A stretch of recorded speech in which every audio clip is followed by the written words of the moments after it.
Donc, une fois de plus, c'est un privilège pour moi de vous apporter le message de la parole et de passer ce temps exquis à manger la nourriture spirituelle de notre Seigneur et Sauveur Jésus-Christ. On vous a apporté une petite surprise ce soir. Mon frère qui joue à la basse ce soir. Avec vous pour vous bénir un peu. Acclamez-le parce que ça fait longtemps qu'il n'a pas joué à la basse et il s'est porté volontaire ce soir pour... En fait, on lui a demandé, il a dit oui. Donc que le Seigneur le bénisse.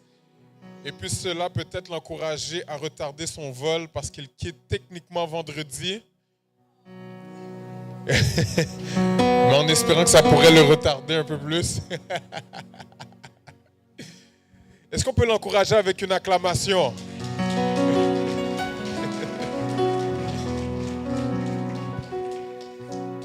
Merveilleux. Donc, Pasteur Moniqueur, Pasteur Abelard, Pasteur Nathanaël, nous vous saluons dans le précieux et merveilleux nom de notre Seigneur Jésus. Est-ce que vous êtes content de vos pasteurs qui prennent soin de vous, qui vous inspectent? Après le message d'hier, vous vous rendez compte que vous avez de bons pasteurs. Amen. Des pasteurs qui n'abusent pas de vous, qui prennent soin de vous. C'est très, très, très important. Vous avez de vrais pasteurs. Et on peut dire vraiment merci Seigneur. Disons ensemble merci Seigneur. Quel était le titre du message d'hier? Tentative échouée. Ce soir, je n'ai pas d'argent. Ce soir, je n'ai pas d'argent. Mais la parole de Dieu vaut bien plus que les 5 €, les 10, 20 € que je pourrais donner ce soir. Vraiment désolé. Parce qu'on essaie encore de continuer à visiter Paris et on voulait aller voir le musée du Louvre. Et on a réussi à trouver quelques billets, mais c'est beaucoup plus dispendieux que ce que ça coûte d'ordinaire. Donc, malheureusement, ma soeur, il n'y a pas d'argent. Que le Seigneur vous bénisse. Et je veux même déclarer que vous avez une double portion ce soir. Parce que vous vous rappelez de sa parole et que vous n'êtes pas une auditrice oublieuse. Merveilleux. Êtes-vous prêts pour la parole? J'ai dit, êtes-vous prêts pour la parole? Donc, comme vous le savez, je commence toujours avec un fait de la vie, une anecdote, et cela depuis que j'ai commencé à prêcher. Et parce que je crois que dans les histoires, il y a toujours un sens bien profond, une leçon qu'on peut retenir. Et c'est ce qu'on voit Jésus faire avec les diverses paraboles qu'il utilise pour faire comprendre le peuple de Dieu. Et en fait, est-ce que tout le monde se rappelle du fameux jour mauvais qu'a vécu les États-Unis lorsque les 2 tours jumelles sont... Est-ce que tout le monde se rappelle de ce jour? Le fameux 11 septembre 2001? 2001, ouais. Ça a été un jour terrible. Et lorsque vous voyagez aux États-Unis, il y a quelques personnes, j'imagine ici, qui ont déjà été aux États-Unis. Vous pouvez comprendre que c'est un peuple qui est très fier, un peuple qui veut vraiment réussir, où les opportunités sont nombreuses. Et je me rappelle avoir écouté ce reportage quelques semaines après cet attentat qui est arrivé. Et un homme qui vivait à New York s'est dit que tout d'un coup, la nation américaine s'est vraiment solidifiée, s'est soutenue. Parce que au cœur même de New York, il était possible de voir des gens s'encourager, des gens se relever suite à cet attentat. Et une des choses qu'une personne a révélé qui était vraiment importante pour elle, un changement qu'elle a vu apparaître, c'est que lorsque les gens rentraient dans des magasins, tout d'un coup, les gens tenaient la porte à ceux qui les précédaient. Parce que ce n'était pas coutume autrefois aux États-Unis, lorsqu'ils ouvraient la porte, de tenir la porte à quelqu'un. Et ça, depuis qu'on est petit, lorsqu'on grandit, c'est quelque chose qu'on nous apprend. Si j'entre et qu'il y a des gens en arrière de moi, eh bien, je tiens la porte pour la personne, pour que l'autre personne puisse entrer facilement et éviter les accidents. Et ce soir, le titre du message du Seigneur, c'est « Tiens-leur la porte ». Tiens-leur la porte. Dis à ton voisin, tiens-leur la porte. Ah, tu t'es trompé de voisin. Dis à ton autre voisin, tiens-leur la porte. Dis à ton voisin en arrière, tiens-leur la porte. Et pour comprendre ce que le Seigneur a à nous dire ce soir, nous allons aller en Jean chapitre 5, les versets 1 à 16, pour comprendre ce que l'Esprit veut dire à son peuple. Donc mon mandat ce soir, on va se mettre debout par respect pour la parole de Dieu. Donc mon mandat ce soir, c'est de vous équiper pour comprendre que une fois que vous avez compris de quelle manière utiliser votre clé, donc vos pensées comme on a vu au cours des derniers jours, pour ensuite traverser cette porte, qu'est-ce que vous pouvez faire par la suite? Ce que vous pouvez faire par la suite. Jean chapitre 5, les versets 1 à 16. Vous y êtes? Vous y êtes? Parfait, je lis pour vous. Après cela, il y eut une fête des Juifs et Jésus monta à Jérusalem. Or, à Jérusalem, près de la porte des brebis, il y a une piscine qui s'appelle en hébreu Bethesda et qui a 5 portiques. Sous ces portiques étaient couchés en grand nombre des malades, des aveugles, des boiteux, des paralytiques qui attendaient le mouvement de l'eau. Car un ange descendait de temps en temps dans la piscine et agitait l'eau. Et celui qui descendait le premier, après que l'eau avait été agitée, était guéri, quelle que fût sa maladie. Là se trouvait un homme malade depuis 38 ans. Jésus, l'ayant vu coucher et sachant qu'il était malade depuis longtemps, lui dit, « Veux-tu être guéri ?» Le malade lui répondit, « Seigneur, je n'ai personne pour me jeter dans la piscine quand l'eau est agitée, et pendant que j'y vais, un autre descend avant moi. Lève-toi, lui dit Jésus, prends ton lit et marche. Aussitôt, cet homme fut guéri, il prit son lit et marcha. C'était un jour de sabbat. Les Juifs dirent donc à celui qui avait été guéri, « C'est le sabbat, il ne t'est pas permis d'emporter ton lit. » Il leur répondit, « Celui qui m'a guéri m'a dit, prends ton lit et marche. » Ils lui demandèrent, « Qui est l'homme qui t'a dit, prends ton lit et marche ?» Mais celui qui avait été guéri ne savait pas qui c'était, car Jésus avait disparu de la foule qui était en ce lieu. Depuis, Jésus le trouva dans le temple et lui dit, « Voici, tu as été guéri. Ne pêche plus de peur qu'il ne t'arrive quelque chose de pire. » Cet homme s'en alla et annonça aux Juifs que c'était Jésus qui l'avait guéri. C'est pourquoi les Juifs poursuivaient Jésus, parce qu'il faisait ces choses le jour du sabbat. Parole du Seigneur. Vous pouvez vous asseoir. Tiens-leur la porte. Tiens-leur la porte. Tiens-leur la porte. Lorsqu'il est dit dans le texte en démarrant, après cela, au verset 1, c'est que Jésus venait tout juste d'arriver en Galilée et plus précisément au lieu où il avait déjà changé l'eau en vin, c'est-à-dire à Cana. À cet endroit, Jésus fit un autre miracle qui est également d'une grande importance dans la vie ministérielle de notre Sauveur et Seigneur Jésus-Christ. Ce miracle se trouve entre les versets 46 à 54 du chapitre 4 du livre de Jean qui déclare ceci. Donc si nous faisons un retour en arrière, au chapitre 4, des versets 46 à 54, voici ce qu'il est dit. Il retourna donc à Cana en Galilée, où il avait changé l'eau en vin. Il y avait à Capernaum un officier du roi dont le fils était malade.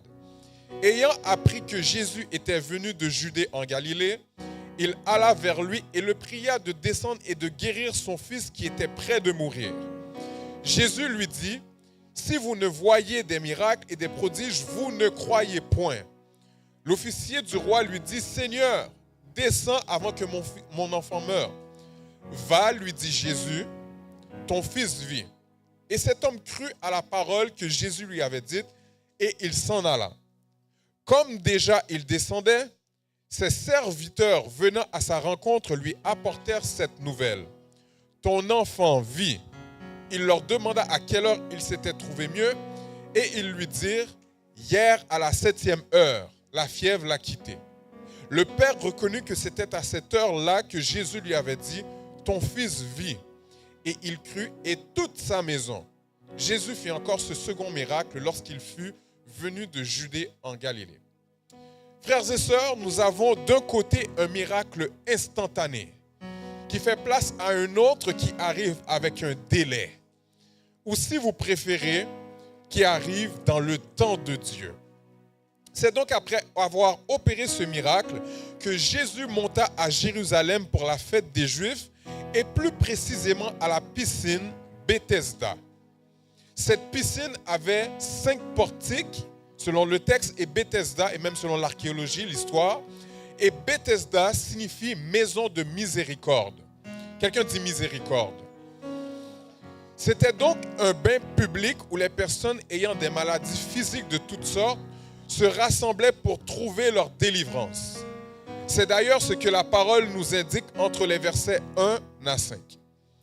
Vous savez, dernièrement, ma femme et moi avons visité une personne ayant eu un certain diagnostic et c'était assez perturbant de voir ce que cette personne nous disait par rapport à son expérience en se retrouvant dans un lieu où, que l'on appelle l'hôpital évidemment, mais dans un lieu où d'autres personnes avaient sensiblement le même diagnostic qu'elle.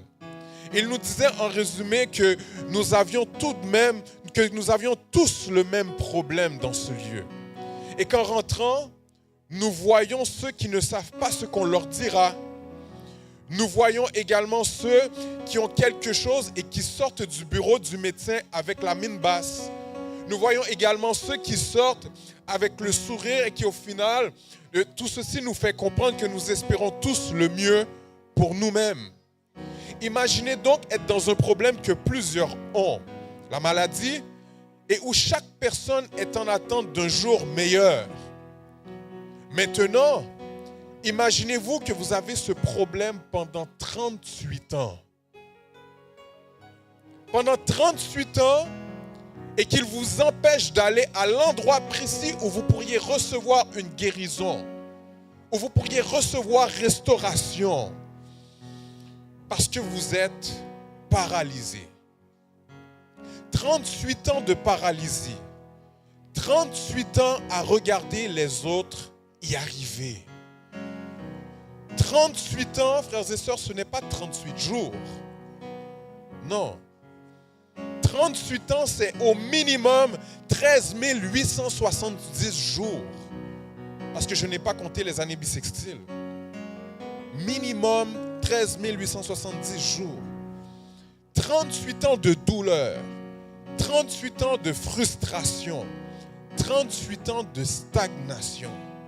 38 ans où il est presque impossible psychologiquement d'analyser sa situation pour espérer un jour meilleur. Que veux-tu dire, pasteur Jimmy?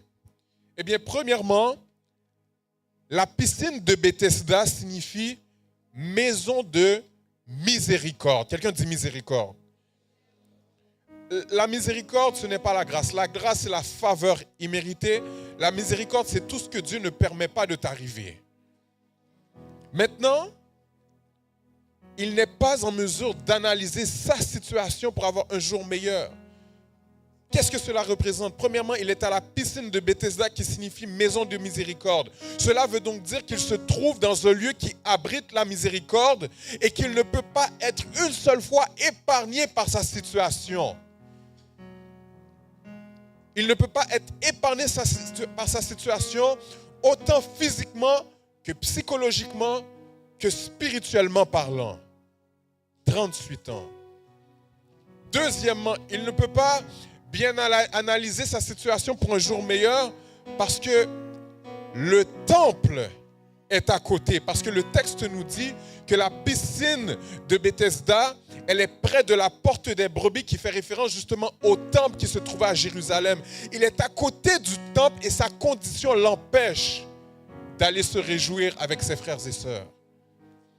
Quelle grâce de pouvoir entrer dans le temple de Dieu et de lui donner action de grâce. Mais quelle tragédie lorsque nous sommes sur un lit d'hôpital, lorsque nous n'avons pas les moyens de nos ambitions pour venir célébrer le Seigneur. Le temple est à côté et sa condition l'empêche d'aller fêter avec le peuple. Et troisièmement, il est toujours le dernier. Il est toujours le dernier.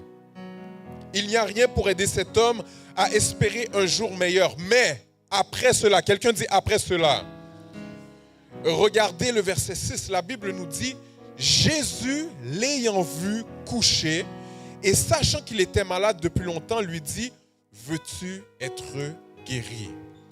En lisant ce verset, nous devons comprendre qu'en rentrant dans cette piscine, Jésus étant 100% Dieu, mais également 100% homme, il avait la même vision périphérique que nous.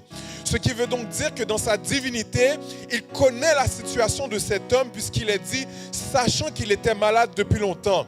Mes frères et sœurs, il était humain. Il avait donc également une vision périphérique qui lui permettait de voir tout achalandage autour de toute personne et de cette personne ayant besoin d'une guérison. Moi, si je vous regarde présentement, j'ai ma vision périphérique qui n'est pas à 180 degrés, mais de la même manière que je regarde Pasteur Abélard, je suis capable de voir le reste du peuple de Dieu. Mais maintenant, Christ avait une vision périphérique lui permettant de voir tout ce monde, tous ces gens, tous les boiteux, tous les malades. Mais c'est plutôt ce qu'on appelle sa vision fovéale dont il est question ici qui est en action. La vision fovéale, c'est lorsqu'on met son attention sur une chose en particulier. La vision périphérique, c'est tout ce qui est autour de ce qu'on regarde.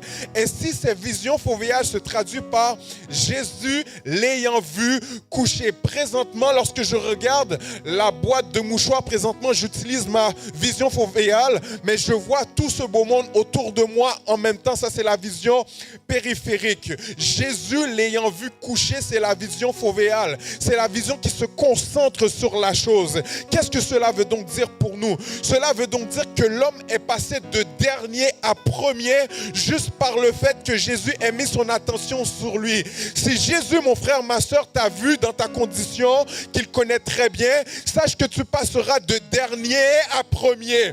Jésus aurait très bien pu s'occuper des autres, mais Jésus n'est pas venu faire du travail social dans ce cas, bien qu'il n'en a fait, mais il est venu faire un travail pastoral, parce que n'oublions pas que Jésus est le pasteur des brebis et que cette tâche nécessite un regard attentif sur chaque brebis pour les inspecter. Jésus te fait passer du dernier au premier pour t'inspecter, mais Jésus nous fait également comprendre qu'aux yeux des hommes, la grâce n'a rien à voir avec qui est le premier dans la file d'attente, ou qui est arrivé en premier, ou qui était malade avant tout le monde, ou qui a terminé avant tout le monde. Si Dieu t'a localisé, la grâce est tombée dans ta maison, mon frère, ma soeur. Si Dieu t'a localisé, la grâce est tombée ce soir dans ta maison. Donc ce soir, identifie-toi par une acclamation pour dire à Jésus que tu es là.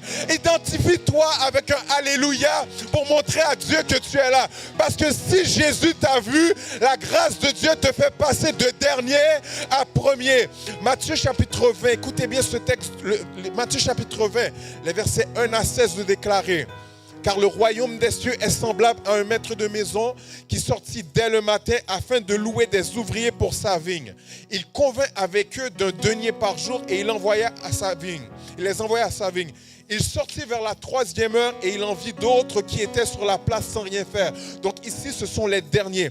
Il leur dit, allez aussi à ma vigne et je vous donnerai ce qui sera raisonnable. Et ils y allèrent. Il sortit de nouveau vers la 6e heure et vers la 9e heure et il fit de même.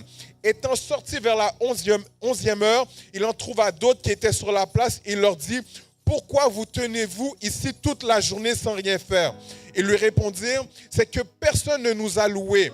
Allez aussi à ma vigne, leur dit-il. Quand le soir fut venu, le maître de la vigne dit à son intendant, appelle les ouvriers et paie-leur le salaire en allant des derniers aux premiers. Des derniers aux premiers. Ceux de la 11e heure vinrent et reçurent chacun un denier. Les premiers vinrent ensuite, croyant recevoir davantage, mais ils reçurent aussi chacun un denier. En le recevant, ils murmurèrent contre le maître de la maison et dirent, ces derniers n'ont travaillé qu'une heure. Et tu les traites à l'égal de nous, qui avons supporté la fatigue du jour et la chaleur. Il répondit à l'un d'eux, mon ami, je ne te fais pas tort. N'es-tu pas convenu avec moi d'un denier? Prends ce qui te revient et va-t'en. Je veux donner à ce dernier autant qu'à toi. Ne m'est-il pas permis de faire de mon bien ce que je veux? Ou vois-tu de mauvais œil que je sois bon? Ainsi, les derniers seront les premiers et les premiers seront les derniers. Autrement dit, frères et sœurs, la grâce est choquante. La grâce est choquante parce que même les enfants reconnaissent qu'il ne faut pas dépasser. Même les enfants. Mais si Dieu t'a localisé, tout est possible. Est-ce qu'on peut acclamer le Seigneur ce soir? De dernier à premier. Dis à ton voisin, Jésus t'a vu. Dis à ton voisin, Jésus t'a vu. Dis à ton voisin, Jésus m'a vu. Et lorsqu'il t'a localisé, sache que tu auras un dialogue important à avoir avec lui. Lorsque Dieu t'a localisé, lorsque Jésus t'a localisé, tu auras un dialogue important à avoir avec lui.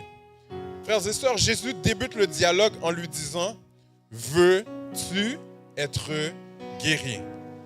Regardez la réponse de l'homme paralytique. Le malade lui répondit, Seigneur, je n'ai personne pour me jeter dans la piscine quand l'eau est agitée, et pendant que j'y vais, un autre descend avant moi. Lorsque l'on regarde la question et la réponse, il semble y avoir quelque chose qui ne fonctionne pas. Veux-tu être guéri? C'est une question qui n'a que deux réponses possibles. Oui ou non. Si je te demande, Pasteur Abelard, as-tu faim? Tu dois juste me dire oui ou non. Pas me dire il fait chaud aujourd'hui. Est-ce que quelqu'un me suit? Veux-tu être guéri? Il n'y a personne pour me jeter dans la piscine. Ça ne marche pas. C'est une question où tu dois répondre oui ou non. Mais le paralytique trouve autre chose à lui dire. Le malade est resté concentré sur son manque et sur ses incapacités au lieu de rester dans l'espoir d'un jour meilleur. Je dis à quelqu'un, fais attention à ce qui anime tes pensées et utilise la clé de tes pensées comme il faut. Et passe d'une dimension à une autre pour être sauvé. Autrement dit, utilise tes pensées comme il faut pour ouvrir la porte comme il faut, parce que c'est la seule manière pour toi de passer d'un état à un autre. Que veux-tu dire, Pasteur Jimmy? La paralysie de ses membres a empêché cet homme de penser comme il faut pour répondre à la question, et par conséquent, ses pensées étaient paralysées. Et nous pourrions excuser son attitude. Mais ce soir, j'aimerais te dire, cesse donc d'expliquer pourquoi tu te trouves dans telle ou telle situation. Cesse de te plaindre, cesse de rester dans la négativité. Suspends plaignant. Cesse en bon québécois tes jérémiades. Nous disons cesse tes jérémiades parce que Jérémie est l'auteur des lamentations qui répandait son cœur devant Dieu souvent dans de chaudes larmes. Mais ce que Jérémie n'a pas oublié de mentionner, c'est que l'on peut passer de la désolation à l'admiration. Lamentation chapitre 3, les versets 20 à 23 de déclarer, quand mon âme s'en souvient, elle est abattue au-dedans de moi. Verset 21, voici ce que je veux repasser en mon cœur, ce qui me donnera de l'espérance. Les bontés de l'Éternel ne sont pas épuisées, ses compassions ne sont pas à leur terme, elles se renouvellent chaque matin. Oh, que ta fidélité est grande. Nous voyons ici un Jérémie qui, oui, était abattu dans son âme, mais qui s'est rappelé qui était son Dieu et ce qu'il pouvait faire à chaque matin. À chaque matin, c'est une nouvelle dose de courage. À chaque matin, c'est une nouvelle possibilité. À chaque matin, c'est une nouvelle bénédiction. Suspends plein, gardez sous bon Dieu. Passe donc du lieu de la paralysie et traverse la porte pour te retrouver dans le lieu de la restauration. Mais pour y arriver, change ta mentalité et réponds comme il faut à Jésus. Dis-lui ce soir, oui Seigneur, sauve-moi. Dis-lui ce soir, oui Seigneur, nettoie-moi. Dis-lui ce soir, oui Seigneur, guéris-moi. Font bagaille neuf dans la vie. On bagaille neuf dans la vie, Seigneur. Oh oui, qui ce soir veut quelque chose de nouveau dans sa vie? Change ton système de pensée. Ne sois pas trop préoccupé par ton problème au point où tu ne sais pas quoi répondre à l'entrevue de ta délivrance. Imaginez aller dans une entrevue et on te pose des questions et toutes les réponses que tu donnes, c'est pour ne pas avoir l'emploi. J'ai entendu franchement. Mais c'est ce que nous faisons par moments lorsque nous nous plaignons. Mon pasteur aime dire, si Dieu siège parmi les louanges de son peuple, Satan le diable siège dans ceux qui se plaignent énormément. Faites attention à qui vous donnez adoration. Parce que lorsque vous vous plaignez, vous donnez adoration à Satan le diable. Faites attention. Dis à ton voisin, loue le Seigneur. Dis à ton voisin, remercie le Seigneur. Dis à ton voisin, sois reconnaissant vers le Seigneur. Et la reconnaissance peut même t'ouvrir des portes parce que tu montres au Seigneur que la chose n'est pas encore faite, mais je te remercie parce que de toute éternité, c'est déjà fait. Donc, par ta reconnaissance, par tes actions de grâce, tu attires la bénédiction sur ta vie. C'est une louange avant la louange. Amen. C'est ça la foi. C'est une ferme assurance des choses qu'on espère. Une démonstration de celles qu'on ne voit pas. Lorsqu'on parle de démonstration ici, merci Saint-Esprit, une démonstration, on peut seulement démontrer quelque chose dans un raisonnement qui est mathématique. Et ici, on parle de l'impossibologie, la science de l'impossible.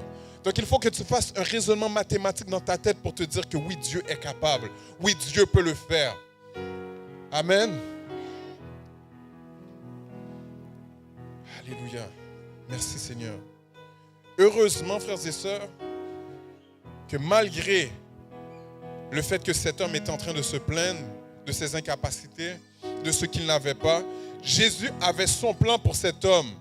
Et ce qui doit nous interpeller, c'est la réponse de l'homme face à la commande de Jésus.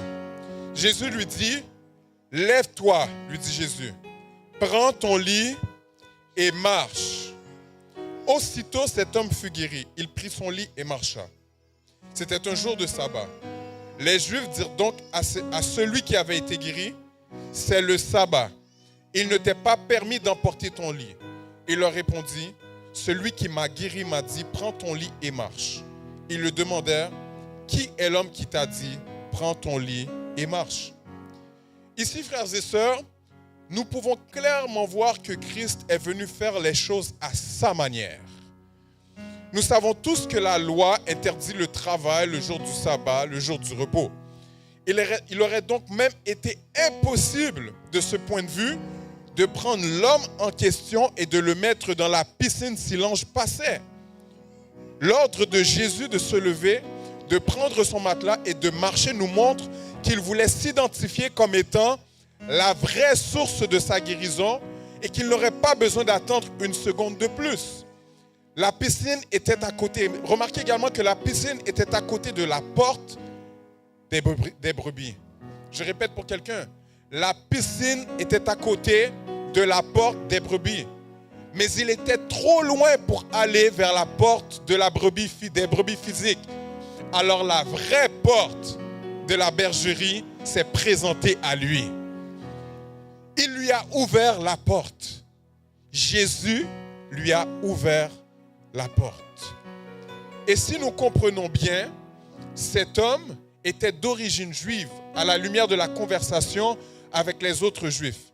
Ce qui veut donc dire qu'il savait très bien qu'il ne pouvait pas prendre son matelas et marcher. Qu'est-ce que cela veut donc dire pour nous? Cela veut donc dire qu'il faut répondre aux questions suivantes. Vas-tu obéir à la parole de Dieu malgré l'opposition des règles religieuses? Vas-tu obéir à la parole de Dieu malgré l'opposition des règles financières?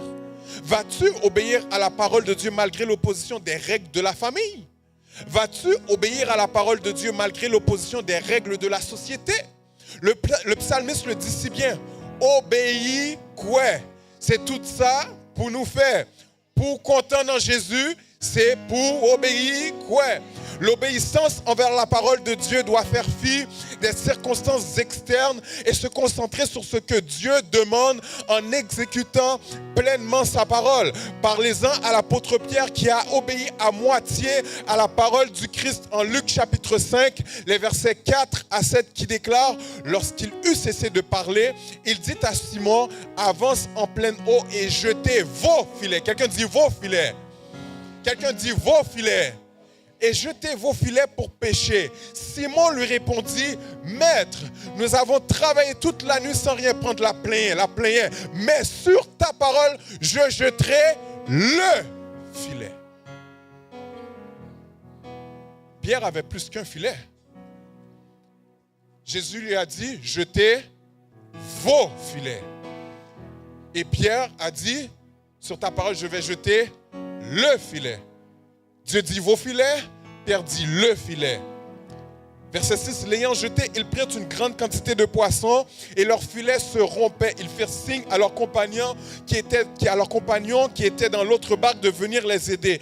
Ils vinrent et ils remplirent les deux barques au point qu'elles s'enfonçaient. Jésus a dit: jetez vos filets. Simon a non seulement donné une excuse au lieu d'obéir directement, mais il a également obéi partiellement, ce qui est en fait une désobéissance en jetant le filet. Jetez vos filets. Sur ta parole, je jetterai le filet. Résultat, sa bénédiction n'a pas été en mesure d'être gérée comme il faut. Il a subi des pertes, bien que cela ait profité aux autres. Les poissons étaient ceux de Simon-Pierre. Certaines fois, la parole de Dieu nous est donnée, mais parce que nous avons peur ou parce que nous sommes dans notre charnalité, nous jetons le filet au lieu de jeter nos filets. Mais si tu apprenais à obéir pleinement au conseil de Dieu, pleinement au commandement de Dieu, tu aurais récolté une pleine bénédiction. Alléluia. Dis à ton voisin: obéis pleinement à la voix de Dieu.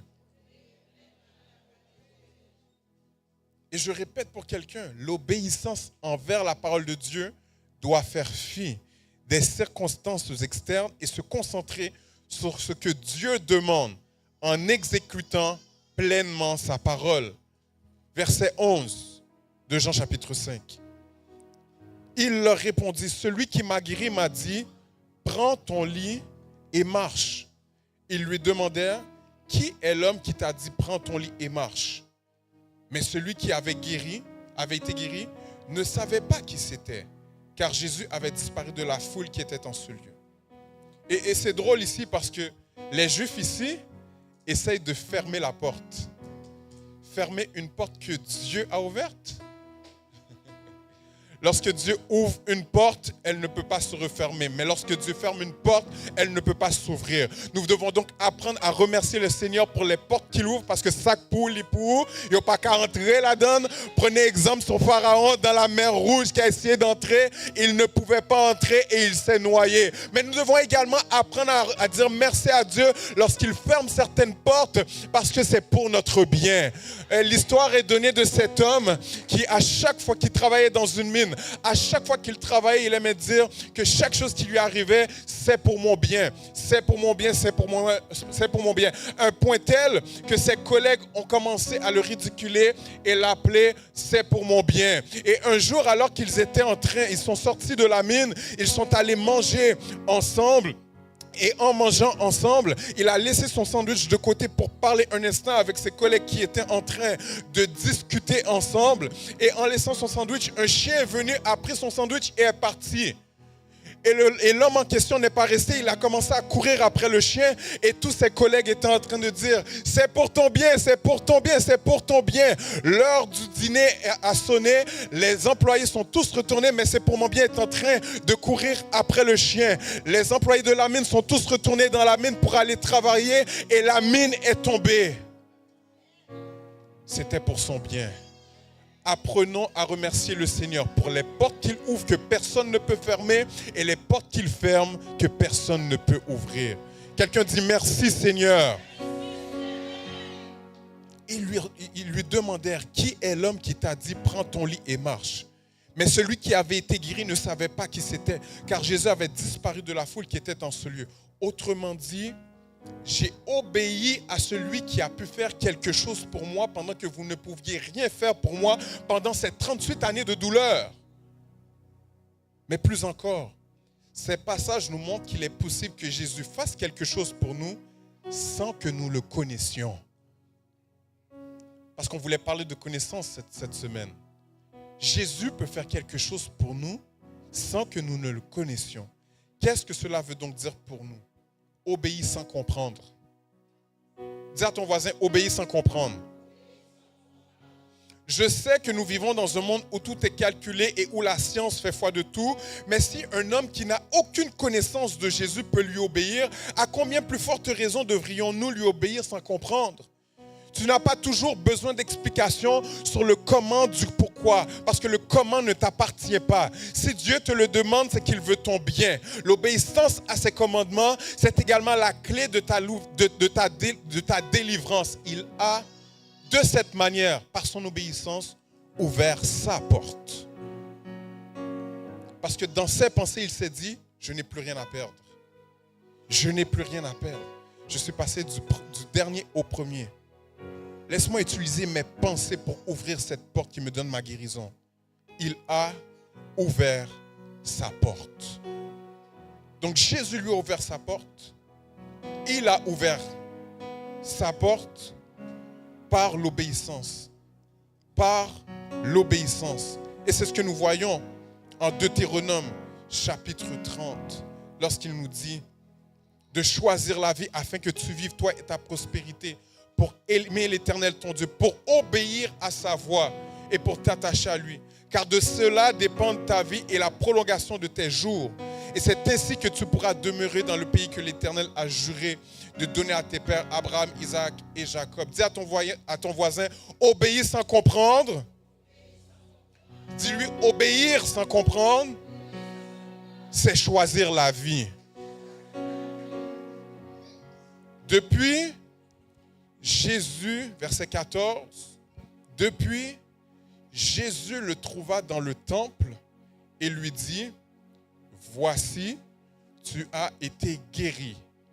Ne pêche plus de peur qu'il ne t'arrive quelque chose de pire. Verset 15. Cet homme s'en alla et annonça aux Juifs que c'était Jésus qui l'avait guéri, alors que j'amorce ma conclusion. 3 observations. Puis je quitte votre chemin. Jésus a ouvert la porte. L'homme a ouvert sa porte. Et maintenant, 3 observations. Puis je quitte votre chemin. Première observation. Jésus le trouva dans le temple. Jésus le trouva dans le temple. Plusieurs personnes, frères et sœurs, reçoivent leur bénédiction. Mais Jésus peut-il les trouver dans le temple après la bénédiction? Jésus peut-il les trouver dans le temple après la bénédiction? Ne sois pas de ceux qui n'obéissent pas à la voix du Seigneur qui demande ceci en Hébreux chapitre 10, le verset 25. N'abandonnons pas notre assemblée comme c'est la coutume de quelques-uns, mais exhortons-nous réciproquement et cela d'autant plus que vous voyez s'approcher le jour. Jésus peut-il te faire confiance pour te retrouver dans le temple pour lui donner action de grâce? 10 lépreux ont été guéris et un seul est revenu vers Jésus. Es-tu le 10e lépreux qui vient vers Jésus, qui est le temple, qui est une représentation du temple dans notre cas, pour lui dire merci, pour lui donner action de grâce? Je suis dans la joie quand on me dit allons à la maison de l'Éternel. Jésus peut-il te faire confiance pour ne pas l'oublier? Jésus peut-il te faire confiance pour comprendre que tu ne vas pas vaquer à tes autres occupations, mais pour aller chercher la présence de Dieu? Jésus peut-il te faire confiance pour te retrouver à EDPI lorsque tu retrouves ta bénédiction, parce que tu es le miracle? Dis à ton voisin, je suis le miracle. Dis à ton voisin, Jésus peut-il compter sur toi? Parce que c'est dans le temple que l'on fait la rencontre de Jésus. Et lorsqu'il fait la rencontre de Jésus par la suite, deuxième observation, Jésus lui a montré que son obéissance que l'obéissance à sa parole est efficace. Il lui donne maintenant un commandement supérieur. Il dit, ne pêche plus de peur qu'il ne t'arrive quelque chose de pire. Ici, quelque chose de pire peut être rattachée à sa condition physique, mais elle peut être également reliée à une condition spirituelle le menant dans le chemin de la perdition. Au final, l'obéissance dans la vie du chrétien, dans la vie chrétienne, est un exercice continu qui travaille notre maturité. Ce que l'on demande à un enfant de 5 ans en termes d'obéissance, ce n'est pas la même chose qu'à un enfant de 12 ans. Le problème, c'est lorsque Dieu nous refait passer le même exercice à plusieurs reprises pour nous faire voir qu'il y a une leçon que nous n'avons pas encore compris. À quel moment vas-tu comprendre la leçon et obéir à ce qui t'est demandé? Deuxième observation, Jésus lui donne un commandement supérieur. Va, ne pêche plus de peur qu'il ne t'arrive quelque chose de pire. Troisième observation, l'obéissance au commandement de Dieu, à la voix de Dieu, additionnée à la connaissance de la personne de Jésus, c'est ce qui te permet d'ouvrir la porte aux autres. Je répète pour quelqu'un. L'obéissance au commandement additionné au commandement de Dieu, additionné à la connaissance de la personne de Jésus, nous permet d'ouvrir la porte aux autres. D'ouvrir la porte aux autres. Ouvre-leur la porte. Le verset 15 nous dit, cet homme s'en alla et annonça aux Juifs que c'était Jésus qui l'avait guéri. En annonçant celui qui l'avait guéri, il tenait la porte aux Juifs pour leur dire d'entrer par cette porte parce que c'est lui qui est la vraie porte qui emmène dans un lieu que l'on appelle pâturage. Il est la porte de la bergerie par qui nous passons pour être sauvés. Il est la porte de la bergerie par qui nous passons pour être rassasiés. Il est la porte de la bergerie par qui nous passons pour être satisfaits. Il est la porte de la bergerie par qui nous passons pour être complets. Ne me demandez pas comment ma vie a été changée, mais si vous me demandez qui l'a fait, un seul nom, je répondrai, oh Jésus. Jésus l'a fait pour moi. Je ne sais pas ni comment ni pourquoi, mais je sais que Jésus l'a fait. Dieu veut te montrer par ton obéissance ce qu'il peut faire pour les autres. Dieu l'a guéri pour qu'il puisse être en mesure de dire aux Juifs, voici ce qui arrive lorsque nous laissons la religion de côté pour embrasser une relation avec Jésus-Christ. Dieu veut faire un miracle pour toi, pas juste pour toi, mais également pour les autres. Tiens-leur la porte. Dieu veut te montrer par ton obéissance ce qu'il peut faire avec les autres. N'est-ce pas d'ailleurs l'exemple de notre Sauveur Jésus-Christ?